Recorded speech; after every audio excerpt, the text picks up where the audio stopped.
Hi guys, Final here. In this video, I want to briefly discuss the two areas in which I feel where Amazon Game Studios and Smilegate need to step up. Reason being is that as soon as these areas are adequately addressed, the community and player base as a whole becomes healthier for it. Right now, Amazon and Smilegate are riding out the hype of being a new, unique MMO in the Western gaming space, as well as the goodwill of its veteran players and content creators who spent months and even years playing on foreign servers. But this simply is not going to last, nor is it good enough that the publisher has such a hands-off approach from the get-go. So the first area where the Western release of Lost Ark has, in my opinion, been severely underperforming in is in how Amazon Game Studios, who is behind the marketing and promotional aspect as their role as publisher, is not doing an adequate enough job to be transparent and clear towards their player base. Everything under the umbrella of community, from their YouTube channel, their choice of promotional content, and their forums, and most importantly, their roadmap and finalizing dates for content releases, leave a lot to be desired from a veteran's point of view. So, starting with their YouTube channel, they've created a total of 8 videos since the Western release, February 11th. As you know, the Western release has a steep learning curve for newcomers that can be overwhelming due to including all 3 tiers on release. None of these videos actually address this. All in all, they tend to be fluff pieces and have no relevance and do nothing to educate or hype the player base for the content to come. The forums are so bare bones and is basically a transplant of Steam community forums. For instance, lumping class discussion into one giant page. It does nothing to facilitate conversation or keep players coming back to reference a particular class that they want to know more about. If you run forums like this, it's just going to die out so quickly. The roadmap that was presented to us just before release was 3 tiers on release, Argos after the first month, and Valtan on the 3rd month. Let me be clear, this was not a realistic timeline in the slightest in terms of what a new player needs to do to prepare to successfully do Argos and Valtan. It shows such a narrow point of view to be planning a roadmap like this, given the honing bonuses and material drop rates, and time investment needed to bring alts into play to help progress your main. The March 10th update came out. Most players were just progressing to tier 3 at this point. Hardcore players maybe had their main at 1370 and a few alts at 1325 if I was to reference myself. They should have known even before releasing Argos that Wales were going to be at least a month ahead of the general player base in terms of what content they were doing. Like a month or 2 disparity in content between free-to-play and Wales is not uncommon in this game. But because of the backlash Amazon received from the community, Amazon and Smilegate released a community letter where they addressed how much more inclusive they wanted to be in catering towards a free-to-play friendly vision of the game. Further honing materials were given out, nerfs to tier 1 and tier 2 content to streamline progression to tier 3. I can understand up to this point. However, what has really frustrated me and a lot of other players is the April and May roadmap.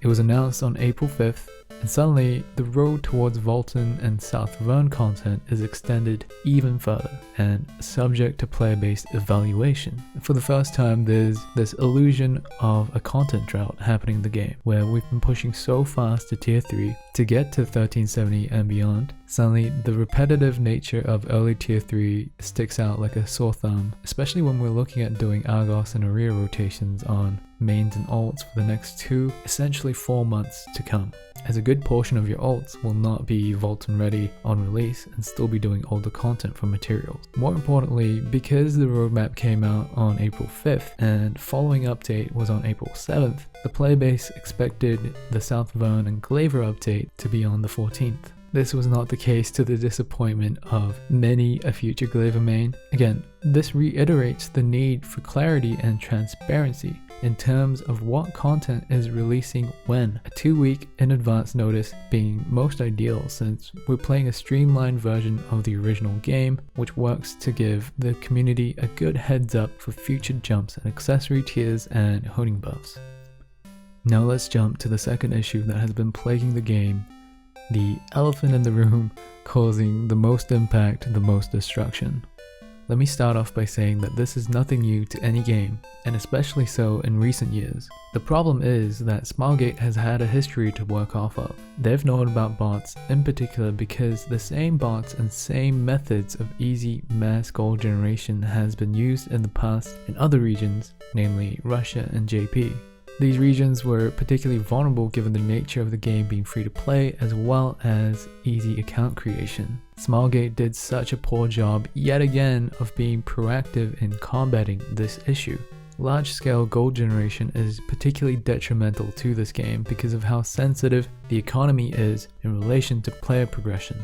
In regards to the Western release, we saw gold spike all the way up to 1000 per 238 raw crystals at the currency exchange before very clear and obvious restrictions were finally implemented. Amazon games were throwing out numbers like 1 million bots banned, which as we know now has been largely ineffective and is just an effort to accrue some good PR. It's evident these bots have found a way around the Steam trusted status. There's so much more that can be done to proactively stop or waste the bots' time. For example, when I was working at Grinding Gear Games, who make Path of Exile, the botting issue there couldn't be stopped. However, enough detection methods were implemented so that the system could automatically flag suspected accounts of botting and essentially put them in a state known as ghosting, which prevented them from being able to farm materials from maps, or in this case, chaos dungeons and adventure book items. If, however, it was a real player, they could submit a ticket with a swift response time that would remove this hold after verification that it was not automation. A huge concern that I have is that once the 960 Power Pass becomes available with Glaver, is this what Phaeton and Prunica is going to look like? Server-side detections need to be implemented, particularly with regards to flagging speed hacking in all its forms. Like, watch this clip from a few days ago where I was doing Forge. How and why is this not automatically suspended for review and banned? I've suspected for a long while that there's a large amount of speed hacking even in tier 3. Players with private speed hack tools can clear endless chaos on repeat with relatively no setup in terms of gear. And here, like, you're watching someone who is 1350 playing on Lush Reed who's just blatantly speed hacking. I'm sure this happens over and over in other areas of the game.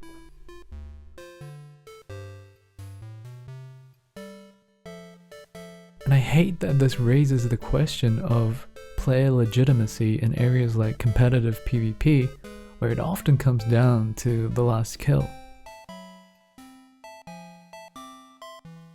How can you definitively be sure that someone didn't speed hack and reset their cooldowns? RMT is not a widely spoken topic just yet because it's so overshadowed by the botting epidemic. But again, it's not hard to monitor, flag, and suspend accounts for suspicious transactions, which they will have to explain themselves for.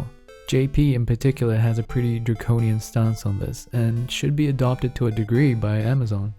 Purchasing bot farm gold or RMT gold completely undermines the value of currency in this game, as well as the time and effort and both money spent in the in-game shop or time spent to farm gold by a legitimate player. As for deterrence in using RMT and bots, I feel as though Amazon needs to have a hardline stance on this issue. The more the player base understand that Amazon isn't joking around and their accounts are put in jeopardy should they purchase bot gold, the more income they will generate for themselves as a publisher. Taking JP as an example yet again, after every maintenance update notification, they also state how many accounts were banned, suspended, and how many players were involved in cheating or RMT. That's it for this video. It's not an easy one.